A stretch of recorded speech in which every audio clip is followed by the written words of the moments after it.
Hey everyone, welcome to the Movie Throne. I'm your host, the one and only King Kansas, here to bring you another video on this special day. What special day am I referring to? I'm referring to my birthday.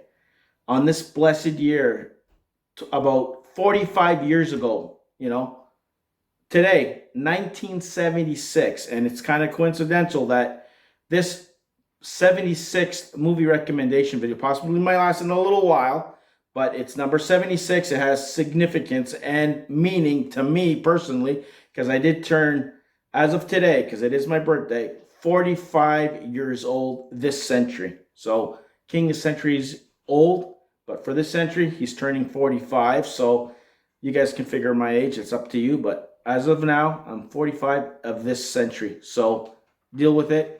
So I thought, you know what? Let me bring you another possible final movie recommendation. I'm going to be talking about the Sam Raimi / Tobey Maguire Spider-Man trilogy. Yes, I can see all your eyes roll. I don't care. This series has brought me a lot of joy and at the same time, some disappointment, but not to the point that I still do not watch all three. Yes, you heard me. All three films once in a while. Well, the first two for sure. Third one, it depends on what kind of mood I am. I'll put it in. I'll still watch it. But it's bearable. It's not unbearable like things. Yes, Venom could have been better. The actor who they casted, we'll get into all that. But for the most part, the trilogy, in my opinion, especially with Tobey Maguire, that's my Spider-Man. And it has such relevance for me to kind of recommend it now because there's a good chance that Tobey Maguire, my Spider-Man, could be in Tom Holland's Spider-Man 3 come this December. So I thought, let's talk about it and give you guys why or reasons why I still recommend this trilogy for all you guys to check it out. If you haven't seen it yet or decided to pass on it just because of, the third movie, don't watch the damn thing. So anyways, here we go. So the first Spider-Man film came out in 2002. It's about 2 hours long. All these movies are directed by Sam Raimi, so I'm not going to repeat myself. The actors that were casted, I was kind of like, I don't know, waited 10 years for this. Do I still want it? But as soon as I watched it for the first time and I actually got a live-action Spider-Man film that looked cool, I was on cloud nine. I'm not going to lie to you. I think this is probably one of the only films that I basically, someone wanted to watch Spider-Man and they asked me, I went to go see it. I think in the first week I must have watched it 5 times and in theaters 10. I think it's the most time that I watched the film in theaters ever from anything that I watched, even Avengers and all that crap.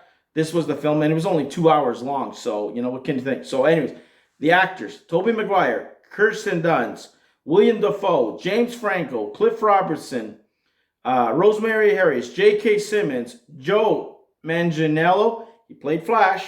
Yes, he was in it. You have Bill Nunn, who played Robbie, Elizabeth Banks, Bruce Campbell, and Ted Raimi. Okay? That's who we got in the first one.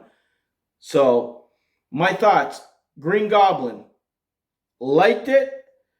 Really wish it would have been the traditional, but for what they were going with, it worked. Loved the way Spider-Man was introduced.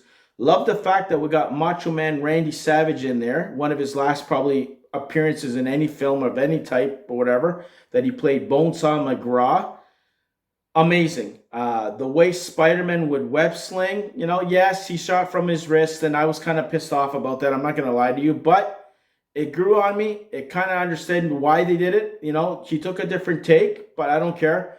Spider-Man was in front of my eyes. You had Mary Jane, not my perfect Mary Jane, but a decent Mary Jane. I know people hate on Kristen Dunst and all that crap, and she didn't.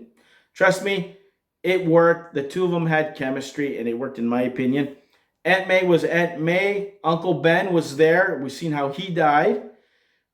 We see how Spider-Man turns into the little prick that he was when he got his powers into the superhero. The Green Goblin, holy shit, with that glider and that cackle. Unreal. Yes, the music was cheesy here and there, but you know what? It was a comic book movie. It wasn't how we got in the MCU right now that everybody's, holds all these movies to a pedestal. It was fun. It was damn Spider-Man. The story was great. It was a good way to introduce a new superhero to the next generation of comic book fans. And you can thank Blade that we got this. And because of this, in X-Men, we got what we have right now, and we hold all these films to a higher level, and they're taken more seriously than they did at this time. But for what we got, this was the #1 superhero film, grossing over 400 million at the time, guys. It was bananas. You never even thought a superhero film. People get laughed at and joked about, oh, Spider-Man, a comic book thing. What the hell is this? Not even Ninja Turtles reached that much. But thank God, I enjoyed it. Love the actors. J.K. Simmons. Oh my God, he brought JJ alive. Let's just say that. It was phenomenal. He was born to play JJ. You know, Tobey Maguire, yeah, he grew on me as Spider-Man, because I'm telling you, I had other actors that I wanted to play Spider-Man and Mary Jane, but they grew. I love the way they dragged you in. They introduced you to this poor kid who wasn't well off, was smart, was a nerd, was an outsider, outcast, whatever. He wasn't a cool guy. He had his best buddy, Harry Osborn, played by James Franco, Mr. Cool guy, rich kid, spoiled, that kind of was trying to introduce him. And I love the banter back and forth and the twists up and down, and then Goblin finding out who he is, and then he had to keep it a secret from his buddy that he died. I'm telling you, it went bonkers, and the way they built it in order to lead to the second film was good, in my opinion. People are dying left, right, and center, but it was well done, in my personal opinion. Okay, then we got Spider-Man 2. Perhaps one of the best, even today, people say that this is one of the best superhero films ever made on the face of this planet, which, I don't know, I have a little bit against it. I'm not biased just because I like Spider-Man. This one is the film. No. That wasn't the case at all. But we did get one of the best portrayed villains on the screen. Yes, even better than the Green Goblin. It came out in 2004, just in case all you guys are wondering. It was 2 hours and 7 minutes, so 5 minutes or 6 minutes a little longer than the first one, but whatever. We got Alfred Molina, who played Doc Ock, Otto Octavius. We have Donner Murphy. We got Daniel Gills. He played John Jameson, Mary Jane's fiance. Let's just say that caused more of a love triangle. You got to get away for Spider-Man to kind of say, you know what? Maybe you deserve happiness, and to get Mary Jane to kind of like add a little angst to the whole situation, to get him to admit something that she's always known about him from that kiss from the first one. Girls know, trust me, they pay attention to details more than guys sometimes, you know. Guys think they're smart, really stupid. But anyways, you got Dylan Baker, who played Kurt Connors. He was kind of like in the first one, but more in this one. He becomes the Lizard eventually, but we never seen it in any of Spider-Man films here directed by Sam Raimi, but it would have been nice to see it in the fourth one, which I think they would have got there if they would have done it, but whatever. So we got that. Otto Octavius basically came to life, guys. The special effects from the opening scene when he had his accident, not opening scene, but the scene that he had his accident, and those tentacles welded right onto his spine, and the way they would think it was creepy. And that they're trying to operate on him and cut them off, and they come around and he's tossing them left, right, and center. I'm telling you, if you weren't prepared for that, it scared the living daylights out of you. It scared the shit out of you. Let's just say that. The action scenes, the way he was running up the walls, the way he was battling Spider-Man, grasping his head. Oh my God, crazy. The way the car got turned, the slow-mo and shit like that. Spider-Man didn't want to become Spider-Man. He was kind of losing powers. He was losing believing in himself, basically, guys. You know, like he was losing that confidence. He didn't want to be. He wanted to be, you know, he wanted to be with the girl. He wanted MJ and shit. Like, trust me, back and forth, well written. Bruce Campbell, hilarious. Whatever you threw him, whether he was the wrestling announcer or the maitre d' guy at where you started acting and stuff, phenomenal. It was good. Let's just say that it was over the top. From them struggling, Aunt May and himself losing the bank there, all the friends being estranged a little bit, Harry's kind of seeing MJ, but like I'm telling you, it got complicated at the point. And then for Harry to kind of like having this obsession to see who killed his father, and he blames Spider-Man, but not knowing the whole story. But then he eventually does find out. Holy shit, that was a shock to him, but he couldn't believe it, and sets up the third film, guys. Let's just say that. But it was crazy. Doc Ock, that last battle between him and Doc Ock, and the whole place getting sucked down, and he had to save the wall, and he kind of, with his mask, reveals to MJ that it's him, that he's Spider-Man, and she kind of asks him that question. He goes, you lied to me because you wanted to protect him, and that's because you loved him, which was a little cheesy, but at the time, that was pretty cool. But characters grew. Like the kids grew from the first one to this one, and shit got very serious, right? Real problems and whatever and issues, and you understand where Doc Ock came from. You felt a little compassion towards him and what he was doing it, and for him to lose his wife like that with the blade coming at his experience, and it's pretty sad. Like, but the way they tied everything up was great. The ending, as we know, as Alfred Molina might hinted at, that's where it's going to pick up, possibly in Spider-Man 3 coming out this year. But either way, phenomenal. Like Doc Ock, next level villain, and it was well written, well done. The subway scene where he's on the train, he's trying to web everything to slow it down, and you see him exposed, and everybody's carrying his body, and then just the fight inside the train. Holy shit! Like, I can go on and on about this film. There's so many. The clock scene that he's throwing parts of the clock that's falling down, and they're fighting on the outside. Special effects a little bit not there at times, but for the most part, this one is the movie to beat, and this is probably the strongest film from all three. And I love the first one, but this is the best. I can admit it, even though I enjoyed the first one with the Green Goblin. This was the film to beat in this trilogy. Okay, now let's get to the third one, guys. I know you guys are rolling your eyes. You're like, how could you recommend this based on this movie? You know what? It still had its good and it had its bad. Yes, they had Topher Grace as Venom, Eddie Brock. Venom was double the size. We get it. He was a man. He wasn't a boy like Spider-Man. That's where it failed. But it was the Sony execs that wanted to throw Venom in here because Sam Raimi didn't want to do it. And you could tell he shoehorned him in, and that kind of affected the whole storyline and where things were going. Because who they had as the villain, the Sandman, played by Thomas Hayden Church, holy shit. Just that alone. And the twist that he had, that he was kind of like responsible for that robbery from the first film, for his Uncle Ben dying, and then Peter deciding what to do with Sandman. Does he kill him or let him go? He decides to forgive him, and he kind of leaves and whatever. So leaves it open-ended. We were going to get maybe a Sandman in the fourth one with the Lizard, but that didn't happen, or the Vulture, but we'll leave it at that, you know. But Bryce Dallas Howard got introduced, which I didn't like this part. This kind of pissed me off, and it pissed all the comic fans out. Gwen Stacy as the model. MJ was the model, guys. You should have reversed it the other way around, but she did a good job. And yes, that cheesy dance number that he's dancing in the thing when he had the black costume on and he's doing all those moves and the shit, it was funny and cringy at the same time, but I still liked it. It was funny. But to see Spider-Man in the black costume, holy shit. And to see how that warped his personality to becoming evil, and he loved it.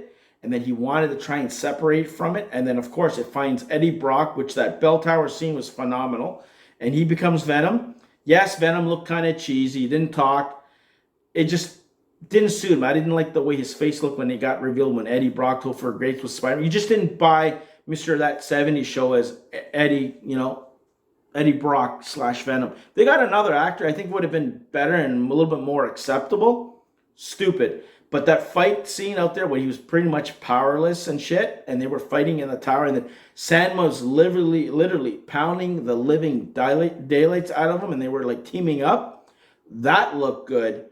But the way MJ was there and she was falling to her death and he saves her and shit, and then he just got the hell kicked out of him. Holy crap. You felt bad. And then, of course, you had Harry Osborn becoming the new Green Goblin with his little skateboarder or whatever the crap. And that fight that was in the city, that was pretty cool.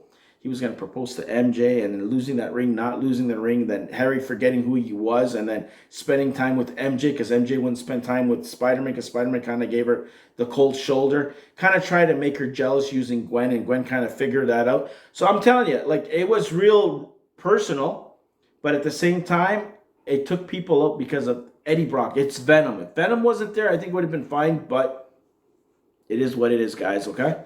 But still enjoyable, guys. And this one was about 2 hours and 20 minutes, the longest from all three. It came out in 2007, okay? So we got Topher Grace, Thomas Hayden Church, Bryce Dallas Howard, and James Cromwell, who played Captain Stacy, okay? It was well done. But it's just, I don't know, just too many villains in one film, and that took you out of it. You had the new Goblin, you had Sandman, then you had Venom. No, you could have just kept it at Harry. And the sad part is Harry bit the bullet at the end. That was pretty tough to bury another person. It seems like almost every film in this series, you had to bury one or two people. In this case, it was Harry, right? But it was sad how they moved on, but it was realistic. Venom looked cool. The way he went down, the vibration shit, yeah, it was kind of cheesy. And then he ends up reaching for the pumpkin bomb and it just disintegrates kind of shit. That was kind of lame. But yeah, you had to kill both Green Goblins, which was kind of shit. So I don't know if Franco's going to show up in the other Spider-Man film that we're going to be getting with Tom Holland. Have no clue. But it is the weakest one, I admit. But it's not enough to kind of not recommend the rest of the trilogy. First film was good. Second film was better. Third film was okay, passable. Better than a lot of the other superhero films, I'll tell you right under there. But just because we had high expectations after the second film, we went in with judging this one to the max, guys. It wasn't as bad as, and we tore it apart. Even I did it, trust me. Number one thing. And I'm a fan of Topher Grace and Venom and all that shit, but they did him dirty. They could have done better. If we got what we got with Tom Hardy, you imagine Tom Hardy if he was in this one, how much of a difference it would make. Sandman, Thomas Hayden Church played him to the max, and it was cool how they tied it up. Yes, they twisted it, the origin and how who killed Uncle Ben and all that shit, but they made it work, and it didn't bug you too much. It's just what they chose to deal with some of the characters, especially Venom and shoehorn him in it, that kind of threw us all out for a loop and kind of like wanted to shit on it. But still recommending it, you know, from the trilogy. My favorite is number one. Still love the Green Goblin. That what drew me into this whole Tobey Maguire. I bought him a Spider-Man. The best made film from the trilogy is number two. Two, second is best, as they say. Even I can admit it, even though my favorite's number one. Two is the best, stronger film by none. And the weakest one's the third one. But it's not to the point that it's going to erase the other two. I think 2 out of 3 is still better than 1. Captain America, same thing. You could say the first one was the weakest one from the other two. Iron Man, don't even go there. Dark Knight Trilogy, same damn thing.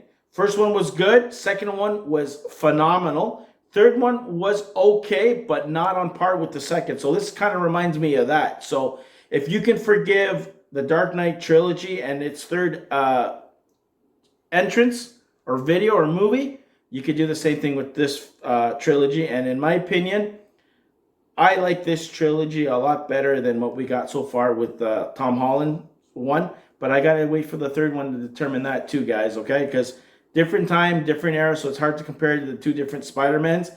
Tobey will always be my Spider-Man, and I highly suggest you guys check out this original trilogy so then you can see the impact that he had on guys like me and all the comic fans on the face of this planet. So when you do possibly see him in the third Tom Holland film, you'll feel the impact of that storyline and how relevant this Spider-Man was to the rest of us and possibly to the rest of the MCU, even if it's in a multiverse angle or whatever they're going to do. You'll understand why Tobey Maguire, to a lot of us fans, he's our Spider-Man rather than Tom Holland. And you guys can judge. Everybody's entitled to opinion, but my Spider-Man will always be Tobey Maguire. These are my Spider-Man films. Loved them. Can't wait to buy them on 4K eventually when the price is right. Hopefully you can find them. But for the most part, I highly suggest you check this trilogy out, and I recommend this hands down to anybody who's a superhero film, especially a Spider-Man fan. So there you go, guys. That is my 76th movie recommendation video, Spider-Man Trilogy, starring Tobey Maguire, Kristen Dunst, and a whole bunch of guys, directed by Sam Raimi. From 2002 to 2007, so it was a 5 solid good years that we got a Spider-Man. Check these out for yourselves. Check out my other content right here on the Movie Throne, my other recommendations, my reviews, you name it, the works. And guys, moving forward, from my birthday on, probably until the fall, expect videos here and there, not on a regular, consistent basis, but you'll get some here and there depending on what I feel like I want to bring your way. And then once again, once this whole COVID-19 ordeal is over with, we'll be back on a regular basis with people on set to bring you the real movie thrown your way, and we can have these cool discussions on the movies that we like to watch and TV series. with more than one person than me, because I can listen to myself, but I'm sure you don't. So, like always, like, share, and subscribe. We'll definitely see you on a regular basis this fall. So until then, be the hell good.